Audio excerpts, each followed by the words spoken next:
On parle de recherche en astrologie. Tu penses que, par exemple, dans le domaine de Uranus, on peut faire des recherches intéressantes? Alors écoute, moi je pense personnellement, ça c'est une opinion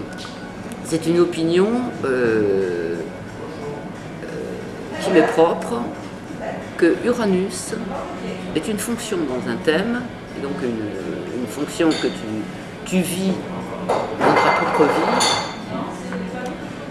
qui est sans doute une des dernières dont tu puisses prendre conscience. Une des dernières planètes? Une des dernières fonctions Oui. Planétaires dont Oui. tu puisses prendre conscience vraiment. Parce que je trouve que c'est tellement différent de toutes les autres qu'il faut vraiment... alors, est-ce que c'est le cas pour tout le monde? Peut-être pas. Hein. Tu as dit que tu étais toi-même très marqué par eux. Je suis très marqué par les aspects d'Uranus et les transits d'Uranus, Oui. ça c'est clair. Mais il y a des choses en particulier que j'ai vues récemment, puisque Uranus fait à la fois carré à lui-même, opposition à mon Jupiter natal, quinconce à l'ascendant, enfin il fait beaucoup d'aspects en ce moment, et je trouve qu'Uranus apporte d'une manière qui est très difficile à imaginer, on peut la dater, on peut la prévoir, mais on ne peut pas l'imaginer, des informations subites qui correspondent assez bien à la description du mode d'action d'Uranus tel que ça a été défini, mais apporte surtout, peut-être pour les gens de notre génération qui ont Uranus en Gémeaux, des intuitions assez extraordinaires et qui n'ont rien à voir avec les intuitions neptuniennes. Hein, je trouve que c'est quelque chose d'assez fulgurant. Et je me demande, parce que bon, on a fait dériver les contreparties d'Uranus sur tous les plans, y compris les plans physiques, etc.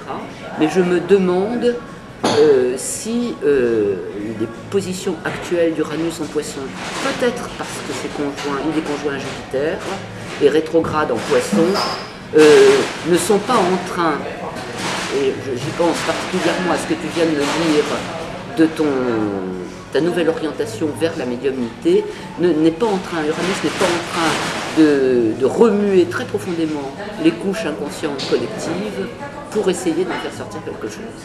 Oui. Ça, c'est une question que je me pose. Mais c'est surtout la fulgurance, la rapidité. On l'a vu dans les accidents. Déjà, moi, j'ai travaillé il y a des années sur des thèmes d'accidents. Comment Uranus pouvait faire un aspect au mètre de l'ascendant, au mètre de 3 lorsqu'il s'agissait d'un véhicule, etc. Mais des aspects très minimes. Enfin, c'était vraiment quelques secondes, hein, pas plus. Mais sur un plan plus général, lorsqu'il ne s'agit pas d'accidents corporels, la manière rapide dont ça agissait aussi. Et concernant Uranus, c'est toujours le même problème, c'est comment on faisait avant d'avoir découvert Uranus. Il agissait. Bon, moi personnellement, je sais pas si vous savez, mais je ne suis pas très bon public par rapport à Uranus, pour toutes sortes de raisons, parce que moi je ne m'intéresse pas aux planètes transsaturniennes. Oui. Déjà, et surtout parce que je pense que j'étais justement en train d'écrire un article dans le train, dans mon ordinateur, en venant. Je pense que, au fond, il faut quand même faire de la philosophie, parce qu'il y a des principes. Chaque planète est un principe différent en théorie, mais finalement ça se recoupe. Alors moi j'ai une conception très réductrice des choses. Oui. Je pense que on peut revenir à deux grands principes de toute façon. Alors, ces deux grands principes, le passif, l'actif, le nocturne, le diurne, etc., ils peuvent se manifester à travers toutes sortes de divinités, de manifestations diverses. Mais au fond, ça n'est jamais qu'une manifestation de plus ou de moins. Oui, manifestation. Oui. Donc les manifestations peuvent prendre c'est ce qu'on appelle des avatars, peuvent se décliner de diverses manières. Mais au fond, chacune de ces manifestations n'a pas de véritable réalité en elle-même. Et surtout pas de réalité corporelle. Parce que cette façon d'astrologie, les planètes donnent une réalité corporelle au concept. Alors, qu'un philosophe dise que tel concept peut se décliner en 3 ou 4 notions différentes, très bien. Maintenant, de là à dire que ça correspond à 3 ou 4 planètes différentes, c'est déjà un autre saut. Non. Ça, c'est l'école de conditionnaliste de Nicolas qui fait ça, oui. Avec Guinard, etc. C'est-à-dire qu'il il passe de la philosophie à l'astrologie. La philosophie serait sous-tendue par l'astronomie. Alors bon, donc s'il y a tant de planètes, ça veut dire que chacune de ces planètes, moi ça fait toujours penser un peu à l'histoire de France. À un moment donné, chaque province était indépendante. C'est comme si voilà, c'est ça. Il n'y avait plus d'unité du royaume. Les rois avaient commis l'erreur de distribuer leur province à différents responsables. Et au bout du compte, chaque responsable devenait une sorte d'entité incontrôlable. J'allais y venir justement, parce que il est bien évident que non seulement je n'exclus pas la corrélation totale entre les énergies planétaires, hein, il y a celle de... Toi, tu me dis que tu exclus les transsaturniennes parce que tu ne trouves pas ça particulièrement évident à l'heure actuelle. Mais historiquement aussi, pour des raisons... Historiquement aussi. Oui, parce que... Moi, je pense que les transsaturniennes sont intéressantes quand même. Et par rapport à l'évolution, à moins qu'on parte d'une pièce fermée avec ses différents compartiments où l'être va picorer tout au long de sa vie, il me semble qu'il y a une cohérence entre les énergies planétaires dans un but, celui de faire un petit peu évoluer l'individu qui vit sa vie, au moins sa conscience, et sa conscience à tous les sens du terme. Donc je pense, quand je te dis que je pense qu'Uranus est sans doute la dernière fonction planétaire que l'être humain peut découvrir, pas seulement dans ses actions, mais aussi peut-être dans son pourquoi. C'est quelque chose auquel je suis arrivé très récemment. Mais alors là, justement, moi je fais d'autres objections depuis longtemps, c'est que le processus cyclique lui-même est uranien. C'est-à-dire que le fait de passer d'une phase à l'autre, c'est déjà un changement qui est au cœur même du système. Oui. Donc, moi, si je dis à quelqu'un qu'il va changer de phase, oui. J'introduis forcément une sorte de valeur uranienne, même s'il n'y a pas la planète uranienne. Bien sûr, oui. Moi, le changement de phase est uranien. Oui. C'est-à-dire que si tu veux, au fond... Le déclenchement de la phase suivante. En fin de compte, il y a des valeurs qui ne correspondent pas forcément à des planètes. Oui. Qui peuvent correspondre à des aspects, oui. Qui peuvent correspondre à des changements de phase. Des rythmes, quoi. Voilà. Oui. Donc, l'astrologie nous parle aussi de ça. Bien Elle sûr. nous parle aussi de ces énergies qui sont là au moment où les choses se transforment. Oui. Et donc, à la limite, le changement d'une planète qui change de signe, c'est déjà uranien. Oui. Parce que le changement lui-même est uranien. Donc à ce moment-là, Uranus ne serait même pas une planète, ce serait le concept, ce serait au cœur même de la problématique de l'astrologie, d'annoncer des changements et des transformations. Ça serait une question de rythme en fait. Voilà. Donc ça ne serait pas une planète. Ce serait une valeur. J'ai parlé d'énergie et de fonction. Non mais oui, d'accord, mais si tout à l'heure tu disais quand même bien que c'était Uranus que... on appelle ça planète. Moi, ce qui me gêne, c'est qu'au lieu d'élaborer, si tu veux, une théorie cyclique cohérente, avec effectivement une théorie cohérente des passages, des changements de phase, oui. qui est finalement au cœur même de l'astrologie. Si l'astrologie n'est pas capable d'annoncer des modifications, etc., au lieu de faire ce travail-là en modélisant la cyclicité, en modélisant les phases. C'est un petit peu comme l'écologie, oui. On peut le faire avec les cycles les plus rapides, c'est-à-dire Soleil-Lune, on peut aller ensuite dans les cycles martiens, saturniens.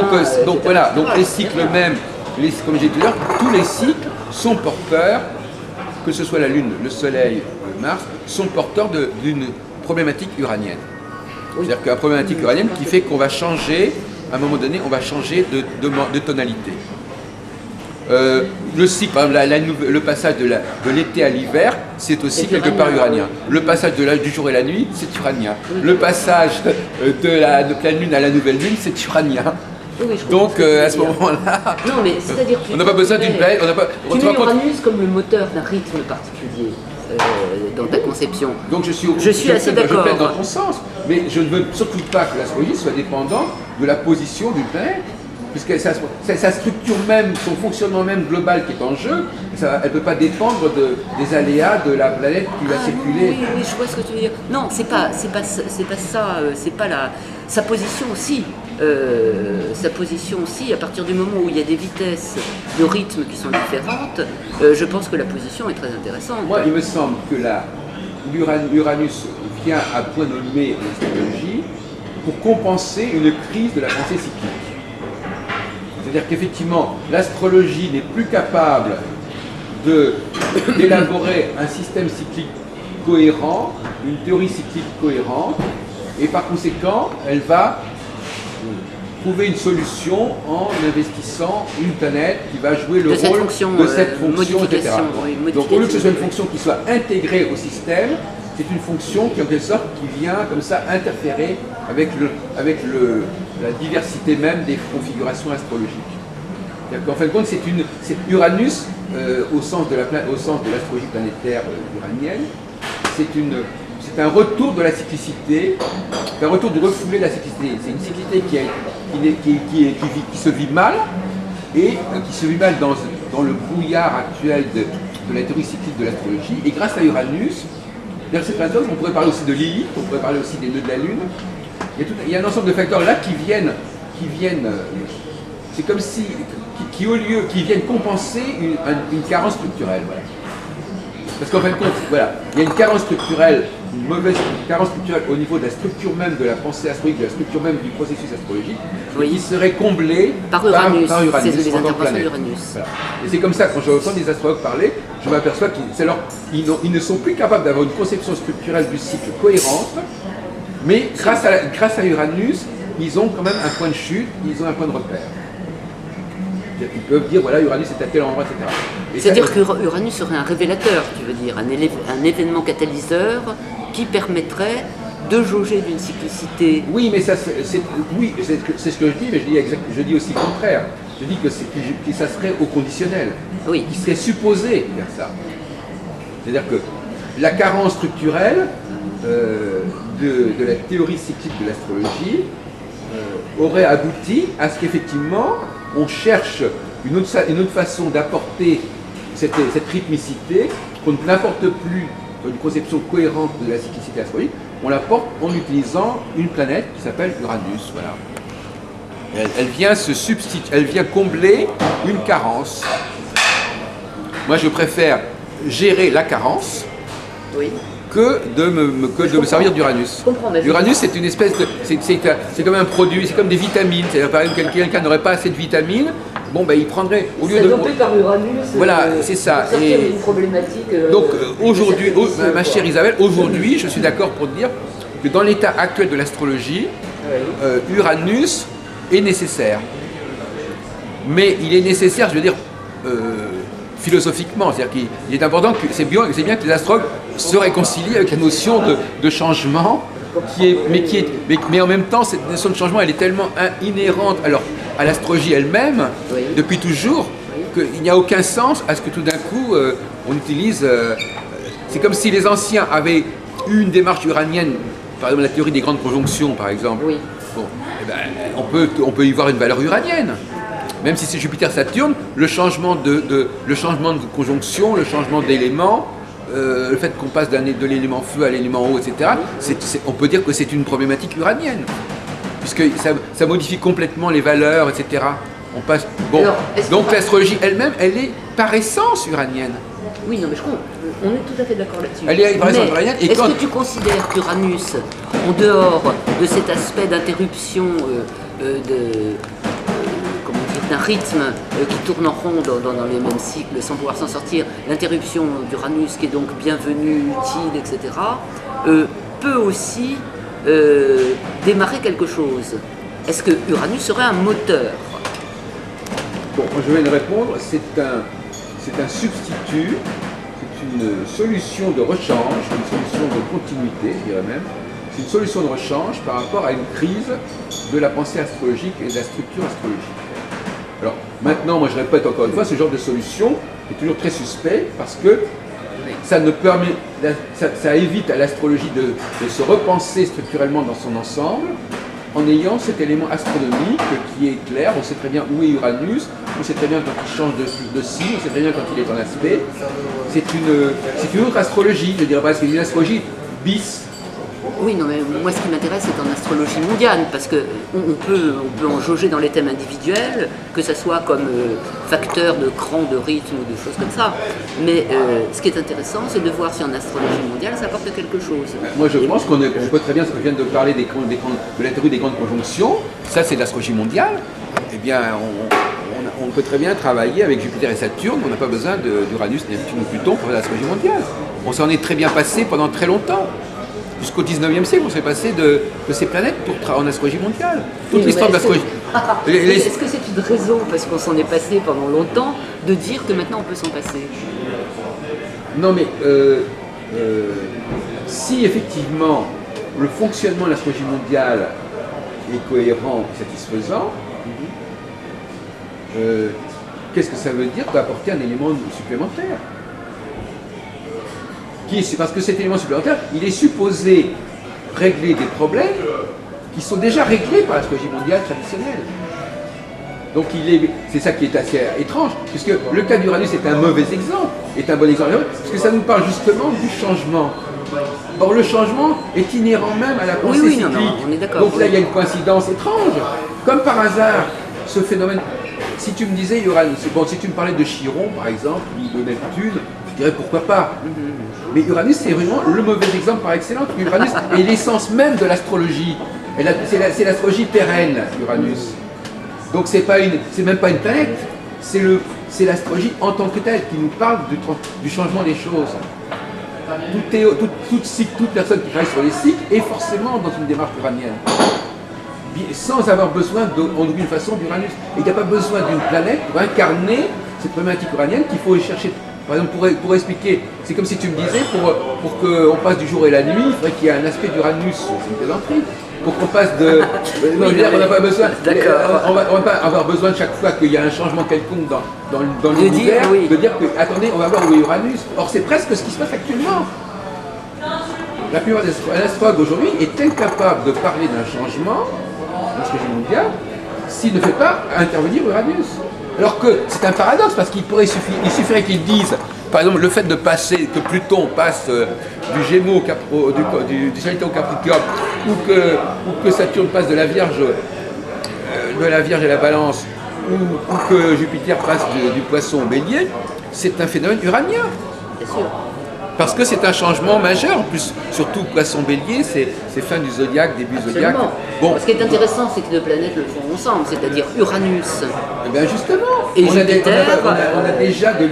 On a déjà, pour moi, quand Saturne change non pas de signe, mais change de phase, il déclenche forcément de l'uranisme. Donc moi, je ne vais pas expliquer tous les changements qui existent. Je ne vais pas expliquer que chaque fois qu'il y a un changement important de direction, d'orientation ou évolution, je ne vais pas à chaque fois avoir besoin de chercher où se trouve Uranus. C'est l'astrologie elle-même qui le permet. C'est une bonne connaissance de l'astrologie qui le permet. L'astrologue doit toujours faire apparaître des transformations à venir ou passées, etc. C'est son rôle. Ce qui est amusant, c'est que cette planète Uranus a fini par symboliser, par agglutiner toutes ces valeurs qui sont au cœur même de l'astrologie. Mais pour moi, Uranus ne serait qu'un révélateur. Ce qu'on a écrit sur Uranus, c'est au fond une espèce de reconnaissance d'une sorte de, pour faire de parler psychanalyste, de quelque chose qui manque, un objet manquant au sein du système qu'on fait apparaître de l'extérieur. Tu veux dire qu'il aurait été objectivé parce que déjà l'objectivation d'un manque. Il faisait défaut aux astrologues ou à d'autres de sortir de leur problématique de cycle. N'oublions pas que les travaux des astrologues sur Uranus, ils sont contemporains de la Révolution française. Les premiers Uranus, j'ai écrit un livre d'ailleurs qui s'appelle La vie astrologique il y a 100 ans, où je montre que c'est la Révolution française et Napoléon qui ont alimenté le discours des astrologues sur Uranus. Là, je ne suis pas en train de parler de l'influence d'Uranus sur la Révolution. C'est le contraire. C'est la Révolution qui a surtout les astrologues anglais. C'est la Révolution française, c'est l'Empire français qui a conduit les astrologues anglais à développer l'idée de Uranus. De même que, par exemple, la découverte de Pluton est indissociable du nazisme, etc. Pour différentes raisons. Bon, les astres, bon, quand on lit la nouvelle planète Pluton, etc. Enfin, bon. Non. Donc, effectivement, Uranus est marqué par un phénomène qui, à l'époque, paraissait peut-être difficile à expliquer astrologiquement, peut-être. Quoique je ne vois pas pourquoi. Parce que Pierre Dailly l'avait annoncé, etc. Mais enfin, en tout cas, la Révolution française est apparue comme quelque chose qui était incarné par cette valeur de la planète Uranus. Donc pour toi, si je comprends. Qui d'ailleurs ne s'appelait pas Uranus à l'époque. Les valeurs. Il s'appelait Herschel en 1700. Oui. Donc on n'avait pas encore. C'était même pas Uranus. D'ailleurs le nom de le H, c'est pas Uranus. Bon. C'est moins romantique que maintenant, à l'heure actuelle. À l'époque où nous sommes très loin de la Révolution française, la fonction d'Uranus telle qu'elle a été explorée et développée notamment par les astrologues anglais, mais par d'autres, serait pour toi dépassée. Enfin, le jour où l'astrologie retrouve ses marques, retrouve ses repères, réintègre les valeurs uraniennes dans son mode de fonctionnement, oui. Elle n'a pas besoin de la planète Uranus. Le jour où l'astrologie se réuranise, c'est-à-dire que retrouve une cohérence dans sa théorie des phases, des cycles, à ce moment-là, on n'aura pas besoin d'aller chercher Uranus pour expliquer qu'il y a eu un figure. C'est parce que l'astrologie est une espèce d'électrocardiogramme plat qui fait que la notion même de transformation, de changement devient très complexe et très difficile, qu'on est obligé de faire appel à cette planète. Mais donc, ce n'est que on l'a instrumentalisé, c'est tout à fait conjoncturel, oui, c'est ça, c'est très conjoncturel. Il faut que l'astrologie se désuranise au niveau de la planète et qu'elle se réuranise au niveau conceptuel, au niveau des cycles, au niveau même des fondements. Par exemple, même quelqu'un qui travaillerait sur les lunaisons, je ne sais pas, moi je ne suis pas là-dessus, mais je veux dire quelqu'un qui travaille sur les cycles, et qui fait un travail cohérent, il est forcément dans l'uranisme. Même s'il ne tient absolument pas compte de la planète Uranus. Maintenant, tu nous dis, alors l'argument évidemment final que tu peux dire, mais moi, j'ai vu à quel point ça fonctionnait pour moi Uranus.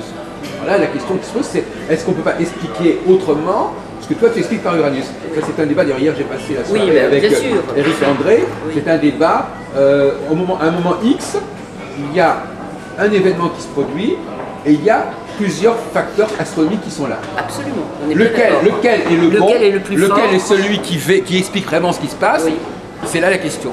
Il peut se produire que, effectivement, au moment X en question qui t'intéresse, Uranus est une position intéressante, mais qu'il y ait autre chose qui soit également intéressant, et que tu as négligé, et qui serait réellement l'élément récurrent. Moi, je ne veux pas être partial. C'est-à-dire que si tu as la convergence de plusieurs facteurs astronomiques, astrologiques... Non, pas la convergence. Le parallélisme, c'est-à-dire qu'il y a une la simultanéité. Non, ça veut dire ça ne veut pas dire que tous ces facteurs agissent. Ça veut dire que ce n'est pas le facteur A qui a agi, c'est le facteur B. Je ne suis pas en train de dire que tous ces facteurs ont agi en même temps. Oui. J'ai dit simplement... Il y a une priorité à établir pour bien discerner... Par exemple, en 1989, par exemple, avec le mur de Berlin, il y avait effectivement une conjonction Saturne-Neptune, mais il y avait aussi autre chose. Il y avait d'autres choses, et c'est peut-être ces autres choses-là qui étaient l'explication de ce phénomène-là, et pas le cycle en question. Parce que justement, souvent, on a une espèce de raccourci. On dit, à ce moment-là, il y a eu ça, donc c'est ça. Mais il y avait autre chose. Oui, mais il y avait autre chose. Il y avait autre chose. L'opposition Uranus-Jupiter. Mais il y avait aussi, bon, je pourrais te donner d'autres exemples. Oui. Il y a d'autres grilles de lecture. C'est pour ça qu'il est très important de relier les événements entre eux. Parce que si on étudie un seul événement, mais si tu étudies 10 événements, et que dans les 10 événements, le même phénomène revient, et que c'est la même configuration qui est là dans les 10 événements, là, effectivement, ça peut être concluant. Mais il faut que ce soit le même facteur. Mais sur un cas isolé, ça ne veut rien dire.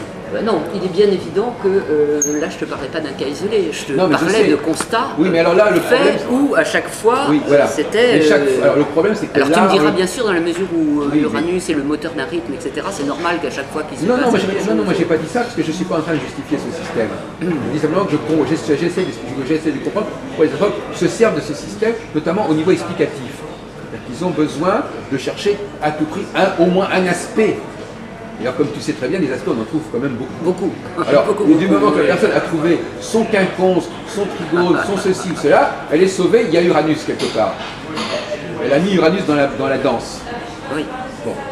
Donc l'obsession d'un astrologue, c'est de te trouver à tout prix qu'il y a un aspect d'Uranus, un transit d'Uranus, un ceci que d'Uranus, Et à partir de ce moment-là, l'événement trouve sa justification astrologique. Je vois ce que tu veux dire. Donc chaque fois que quelque chose arrive, il faut trouver de l'Uranus. Non. Je vois ce que tu veux dire, mais non, je ne suis pas d'accord. Ce que je te disais, c'est pas tout à fait ça. Ce que je te disais, c'était le côté subi. Le côté subi, mais extrêmement rapide, en quelques secondes, d'Uranus. Alors que les autres aspects, même un transit lunaire avec Mars, etc., sont beaucoup plus longs. Oui. Alors là, effectivement, il y a peut-être quelque chose de très particulier. Bon, moi je veux bien le croire. Cela dit,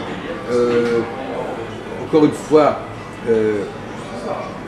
chaque astrologue travaille avec ce qu'il sait, ce qu'il connaît. Oui. Tu as des théories cycliques que tu n'utilises pas et qui pourraient peut-être expliquer ce que toi t'expliques par Uranus. Bon. Alors donc, effectivement, par exemple, moi maintenant je donne des consultations et j'utilise mon propre modèle qui est à base de Saturne, des changements de Saturne avec les étoiles fixes, et puis les conjonctions, les disjonctions, etc. Et c'est un système extrêmement simple, avec des retours tous les 3 ans et demi, tous les 7 ans. Et je trouve qu'il est... moi je pourrais essayer de dire, voilà, je trouve ça très concluant. Et avec l'avantage, c'est qu'effectivement, c'est un système qui existe, qu'on pouvait connaître il y a déjà des milliers d'années. Parce que ça, c'est aussi une des raisons pour lesquelles je n'ai pas de sympathie pour Uranus. Hein. Oui, la vraie raison, d'ailleurs on en a parlé très longtemps cette nuit, à Nîmes, la vraie raison elle est là en fin de compte. Enfin, en dehors il y a toutes sortes de facteurs, mais une des raisons, c'est que pour moi l'astrologie n'existe qu'à travers une temporalité, une intégration, une assimilation des fonctions. Et que ça peut s'être produit, évidemment, éventuellement, il y a X milliers d'années dans des sociétés qui ont pu se brancher collectivement ou accepter collectivement certaines valeurs. Et puis avec une planète qui se voit. Mais alors, cela dit, il y a plusieurs théories astrologiques. Il y a ceux qui disent par exemple que les planètes agissent en notre insu sans que nous sachions, sans que nous ayons besoin. Bon, ça c'est aussi une théorie. Alors là aussi, il y a des sensibilités entre astrologues qui sont très différentes. Oui. Il y a ceux qui veulent que l'homme ait joué un rôle dans l'intégration de la planète, dans la signification de la planète, et d'autres qui disent que non, les planètes, elles ont leur propre valeur intrinsèquement. Bon, c'est un peu d'ailleurs la théorie de Nicolas. Bon, alors lui, Nicolas, il a besoin de dire que les planètes, la philosophie planétaire, elle est l'émanation même du système solaire. Bon, je veux dire, ce qui est intéressant. Et à ce moment-là, c'est d'ailleurs. Je ne peux pas dire pourquoi. Que je partage, mais au moins, il a l'avantage sur ce plan-là de rejoindre une tradition, celle des maîtres planétaires. Ah oui, pardon, j'ai pas compris, oui, c'est quoi? Les maîtres planétaires, selon l'heure de naissance d'un événement, d'une personne, etc., un maître planétaire était à l'œuvre, c'est-à-dire une force intrinsèque, comme tu le disais très bien tout à l'heure, qui faisait que telle personne, quelle que soit la position de cette planète dans son thème ou tel événement, dépendait avant tout. Il donnait une fonction planétaire intrinsèque, enfin un rôle aux planètes sur le plan humain, comme si c'était des... Oui, et moi je te parlais du maître de l'heure qui a été utilisé très très longtemps en astrologie, au point que certains logiciels d'astrologie d'ailleurs le font figurer. Lorsque tu dresses un thème, moi j'utilise astrologue et ça y est pas dessus, mais je sais qu'il y a des logiciels d'astrologie qui définissent le maître de l'heure. Vous avez choisi? Oui, alors il y a deux menus à... On est en retard là. Non, il est 1h, midi 25. Moi il faut que je sois à 13h. 13h? Non, 13h. Bah oui, c'est un jeu. Non, mais effectivement, est-ce qu'il faut combien de temps pour aller là-bas? Boulevard de Cheminée. Je vous propose le plat du jour en direct. Alors le lapin à la moutarde, comment ça va? Oui, parce qu'on avait entendu parler. Vous pouvez nous apporter aussi les hors-d'œuvre, parce que c'est dans le menu. C'était pas le temps. Non, attends, c'est même le temps. Oui, déjà l'heure. Et oui, on a parlé pendant. Mais oui, non, mais moi j'avais dit qu'on était obligé de manger, hein, j'avais dit que c'était le repas. Oui, très bien. De la part. Bon, il faut que... Non, parce que moi j'ai un timing très très rigoureux. Ne t'inquiète pas, il est là de nuit, même pas, oui, on va... Ensuite, on appelle le taxi dans 20 minutes. Non, on n'avait pas dit qu'on allait en taxi là-bas. Non, mais je veux dire, on va prendre un taxi pour y aller, c'est plus simple. Bon, mais ne t'inquiète pas pour ça. Oui, d'accord. Non, parce qu'à la limite, on pouvait très bien commencer à y aller maintenant. Mais non, il faut manger quelque chose. Non, mais pour moi, je vais pas perturber mes rendez-vous parce que pour Mais moi, on va pas perturber. Non, mais je veux dire, pour moi, ça n'a jamais été une priorité de manger. C'est pas sur second plan, ça, le fait de manger. Donc, voilà, c'est ça. Bon, alors, donc, non, mais c'est vrai que la question du temps est fondamentale dans tout ça.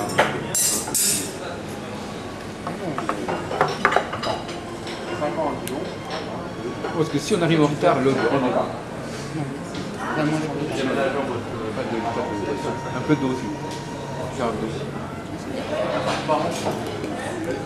Oui, donc le maître, j'ai pas compris ce que c'était que cette sorte de maître planétaire. Les maîtres planétaires, c'est suivant le moment de la journée où tu es né, tu as des maîtres planétaires qui se succèdent chacun pendant 1 heure environ.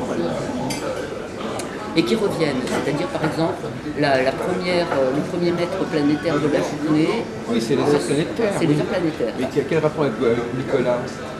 Ce que je voulais dire, c'est que à partir du moment où tu penses que chaque planète a une fonction, une énergie intrinsèque, le fait de tenir compte des heures planétaires donne un maître à ces énergies, et suivant ta date de naissance, tu serais en fait marqué tout le temps en priorité par telle énergie planétaire qui serait celle de l'heure de ta naissance. Voilà, de l'heure de ta naissance. Oui, d'accord. Nicolas, il n'a pas dit ça. Non, ce que je veux dire, c'est que ça accorde, cette théorie qui est une théorie ancienne, accorde donc une énergie à la planète. Ah oui, d'accord. Donc on pourrait dire aussi le maître du jour, en tout cas. Le lundi, c'est la jour de le maître du jour aussi, oui. Le maître de l'heure étant plus fort, plus fin pour le dessiner. Mais bon, je comprends ce que tu veux dire, bien sûr. C'est vrai que ça permet d'isoler oui, au lieu de parler des autres, tu es en train de dire que dans l'astrologie, il y a des théories qui mettent en avant la planète, d'autres théories qui mettent en avant le signe zodiacal. Voilà. Mais d'un côté, le signe zodiacal est lui-même dominé par la planète. Donc, d'une certaine manière, ça revient toujours. on peut aussi remonter à la planète, même à travers le zodiaque. Quand la Lune est en cancer, elle est lunaire, elle est... Quoique cette théorie, alors Nicolas lui il ne voulait pas entendre parler du tout de cette théorie de la oui. Non, et évidemment lui il n'accepterait pas non plus de s'intéresser aux positions de l'heure planétaire, des jours planétaires. Parce qu'il n'y a pas de substrat planétaire. Le problème c'est que ce qui est amusant dans ce que tu dis, c'est que ce que tu dis, ça fait sens, mais en même temps, il n'y a pas de réalité planétaire. Donc, le moment où... Non mais je veux dire, le moment où on est sur l'heure de Jupiter n'a rien à voir avec une quelconque position de Jupiter. Non, absolument. Non mais justement... Mais ça donnerait une influence ou une priorité, disons, à l'énergie jupitérienne pour ta propre naissance. Non mais ce qui est amusant, c'est qu'on discute de plusieurs choses. On discute des énergies, des concepts, des planètes. Et c'est pas la même chose. On peut parler d'une énergie jupitérienne au moment, on peut évidemment diviser la journée entre les valeurs planétaires, pourquoi pas. Mais ça, c'est pas encore non plus de l'astronomie. Bon. On peut parler de valeurs planétaires pour désigner les aspects. On pourrait par exemple dire que le carré est une valeur martienne, une valeur vénusienne. On pourrait, on peut jouer à tout avec ça. Oui, ça c'est le problème des harmoniques. Mais ce que je trouve intéressant, moi, c'est le fait, à partir du moment où tu, suivant l'heure, qui n'a rien à voir avec ton thème, mais l'heure de la journée où tu nais, une énergie planétaire paraît être mise en valeur par rapport à d'autres, cette énergie devient celle qui va régler ton tempérament de base, y compris sur le plan physique. Donc serait utile dans la mesure où les gens qui font de l'astrologie il y a plusieurs siècles, étaient en même temps médecins et pouvaient agir sur le tempérament, c'est-à-dire sur une totalité de l'être. Moi, c'est ça qui m'intéresse aussi. Pour rebondir sur ton exemple, le fait de dire que on peut parler d'une valeur jupitérienne ou saturnienne ou martienne parce que on a attribué à tel moment de la journée cet être, qu'elle n'est pas là, bah, c'est un peu ce que j'ai dit tout à l'heure, quand je disais qu'on pouvait voir des valeurs uraniennes dans les cycles, Non, mais non. même quand il n'y a pas Uranus. Mais non, parce que justement, les maîtres planétaires ne se basent que sur le septenaire et ne prennent pas en compte les transsaturniennes. Non, mais sur le concept. Ah oui. Sur le concept, à savoir que parler de valeur d'énergie planétaire, même quand il n'y a pas les planètes. Là, on est à mi-chemin entre la mythologie et l'astronomie. Ce que disait Manilius, on ne sait plus très bien si on est dans beaucoup d'astrologues, non seulement ils font passer la philosophie, mais ils ne dissocient pas mythologie et astronomie. Pour beaucoup d'astrologues, la philosophie, les concepts philosophiques doivent passer par les planètes, et la mythologie ne les intéresse que parce qu'elle passe par les planètes. La mythologie, je pense, les intéresse en tant qu'illustration imagée, mise en scène de la fonction en question. Ou l'inverse. Ou l'inverse. C'est-à-dire que la mythologie ne les intéresse que dans la mesure où elle permet de comprendre les planètes. Et un astronome entre guillemets qui se respecte ne va pas parler de Neptune ou de Vénus s'il n'y a pas un substrat planétaire. Il ne s'autorisera pas à dire à quelqu'un qu'il est martien, saturnien ou uranien s'il n'y a pas dans son thème ou dans le ciel quelque chose en rapport avec cette planète. Oui, bien sûr. Non. On pourrait très bien utiliser ces notions-là dans le langage courant sans avoir besoin d'une explication astronomique.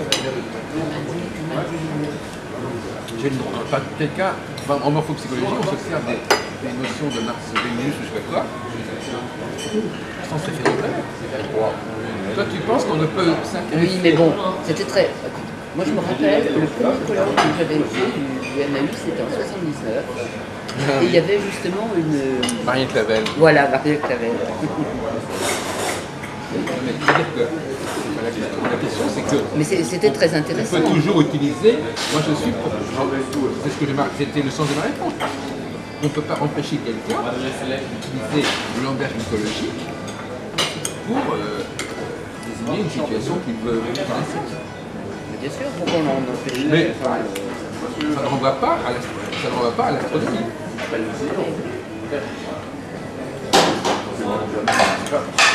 Je peux parler de Jupiter sans que Jupiter soit là. Non, c'est utilisé, je pense, à titre analogique d'illustration. Non, mais la question c'est, est-ce qu'on a le droit, est-ce qu'on peut utiliser ces valeurs planétaires, ces valeurs mythologiques, astro-mythologiques, est-ce qu'on peut les utiliser même quand les planètes ne sont pas dans une position particulière?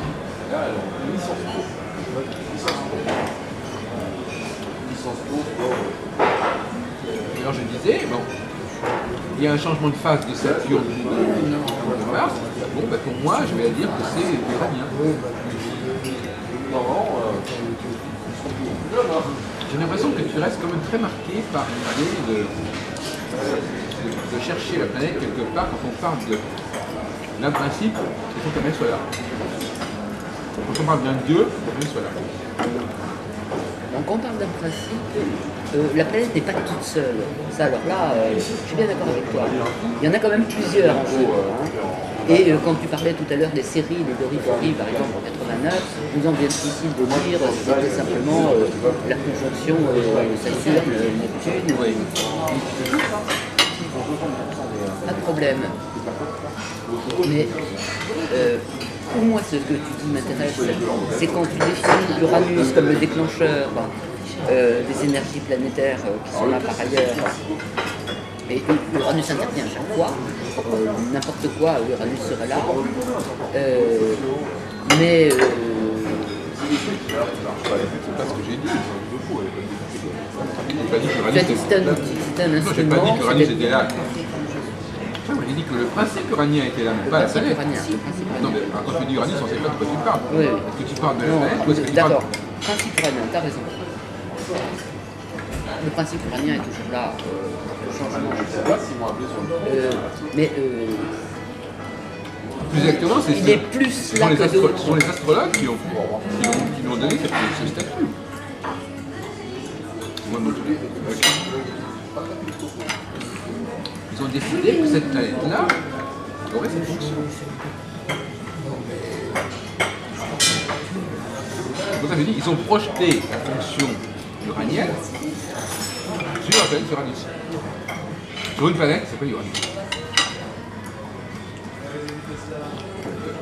Les valeurs qu'ils attribuent à Uranus sont la projection d'une problématique astrologique fondamentale. Mais une problématique astrologique qui préexiste à Uranus. Donc pour toi, en dehors de cette problématique qui préexiste à Uranus, on prenait quelque Uranus chose qui n'aurait existe. pas de valeur énergétique qui lui serait propre ou singulière. Enfin, je veux dire, ça ne te semble pas utile Puisque c'est une sorte de conceptualisation du principe cyclique de l'astrologie. Et ils projettent, l'astrologie aurait tendance à projeter ses propres concepts sur le ciel. Et le ciel servirait à recueillir les concepts de l'astrologie. Mais ça serait une sorte d'archive des concepts. C'est pas le ciel qui est porteur des concepts, le ciel est simplement un lieu de projection des concepts. Bien d'accord. Donc le ciel n'est pas actif en tant que tel. Il n'est pas actif, il est simplement un lieu de projection. Quelque chose qui lui préexiste. C'est-à-dire qu'en fin de compte, il n'est même pas porteur de ce projection-là. Il est porteur sur un plan symbolique. Si je décide que les valeurs qui sont importantes pour moi vont être incarnées par un animal X ou par un Y, on voit. Ça ne va pas charger forcément la planète de cette capacité. Elle aura qu'une capacité symbolique. Uranus est porteur de valeurs symboliques. Et les autres planètes, non? Si. Bah, de toute façon,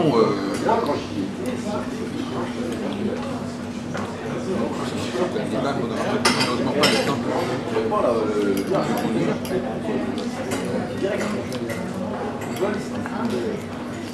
Moi je peux rester, je peux discuter avec toi sur Uranus.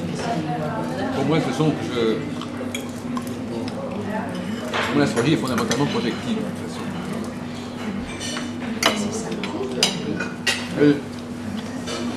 L'astrologie permet. Imaginons par exemple que j'ai une valeur, je vais dire plus loin. Pour moi, l'astrologie, pour employer son langage, elle décrit les valeurs uraniennes. Les valeurs uraniennes, elles sont dans le mouvement d'aujourd'hui, le mouvement saisonnier, et l'astrologie essaye de projeter ces valeurs uraniennes sur un cycle plus long. C'est pas un cycle de 7 ans ou de 30 ans, mais plutôt qu'un cycle de 30 jours. Bah, avec la durée de révolution d'Uranus, tu es un peu obligé. Non, mais je ne parle pas de la révolution d'Uranus. On s'en va de la révolution d'Uranus. Simplement, je ne suis pas en train de parler d'Uranus, je dis que toute l'histoire de l'astrologie est uranienne.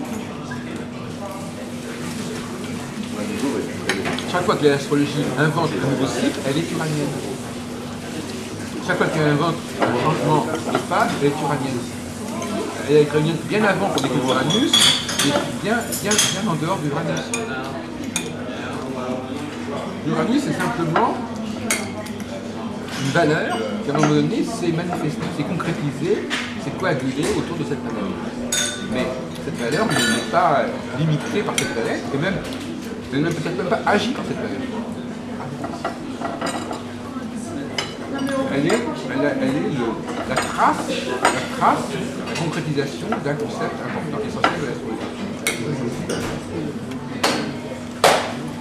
Mais ce qui est intéressant dans ton cas, c'est que tu incarnes ça. de façon exemplaire la crise de l'astrologie actuelle qui ne peut plus, qui au lieu de voir les valeurs uraniennes à chaque processus, à chaque changement cyclique, à chaque changement de phase, a besoin de placer cette notion de changement sur une planète.